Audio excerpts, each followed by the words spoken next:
So I've been telling everyone, I have a very, very deep fear of sharks that I've had my entire life. So watching this movie was both a more terrifying journey than it probably is for a lot of people who just are like, oh no, sharks are fine. Yeah. But it was also such a fascinating melding of two different kind of horror genres. So I want to start by asking both of you, how is it, what was the more exciting part of a movie like this, dealing with the water and the shark of it all, or the serial killer aspect of this?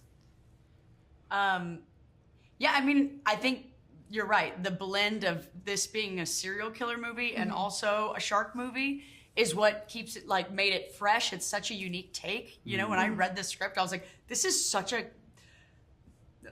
terrifying and cool idea. You know what I mean? Yeah. I don't think we've ever seen anything like this before. And yeah, it was just awesome. Yeah. I like that the sharks aren't as villainized in this. It's kind of, it's a very, as you're saying, a much different take, and Jai's performance, I think, really brings that. You see that there, and he has such a reverence for the animals in the film, and you feel that. And yeah, I think the serial killer element, to answer your question, is that part.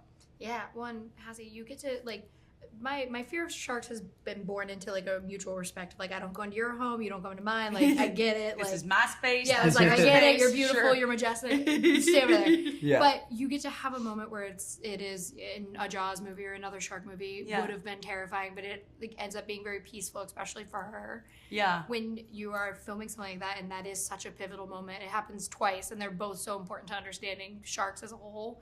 What for you is the biggest challenge of just getting that across when you are having so many different kind of elements working against you as an actor? Yeah, I mean, I think acting underwater and has its own challenges. Just communication alone, hard to hear under there. But yeah, I think that is one of the most poetic scenes in the movie, because I think, you come face to face with your fears, and it turned out that her and that great white had a lot more in common than they didn't. And I love that the sharks had, you always see these pristine, perfect sharks in movies, but all the battle scars and stuff, and it was similar to Zephyr and, her upbringing. And I think after that moment, she is has a whole new grit to her of I'm gonna get, get this guy.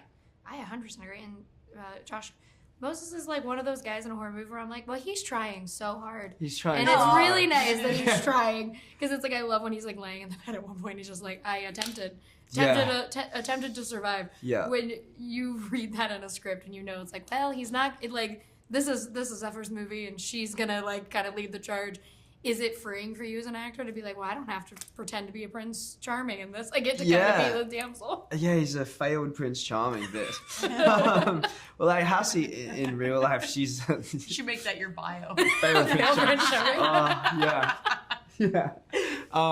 Yeah, no, I think it's nice, and I think Hassie's so tough in real life, and we kind of have that relationship. She looks after me, and it's great. And I think Moses is just following his heart, and he is a failed Prince Charming.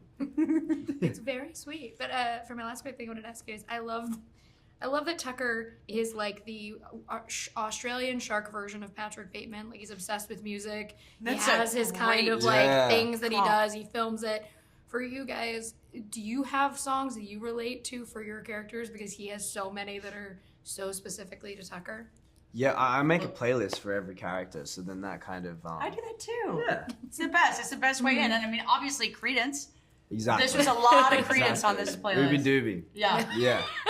I did love the CCR call out. I was like, oh, damn, okay. Yeah. We're talking about Fortunate Son. Well, I loved the movie despite my deep, deep fear. It made me have a respect for them even more. So thank you guys so much for talking with me. I really appreciate it. Thank you, honey. Thank Appreciate you. you. Have a great you. one.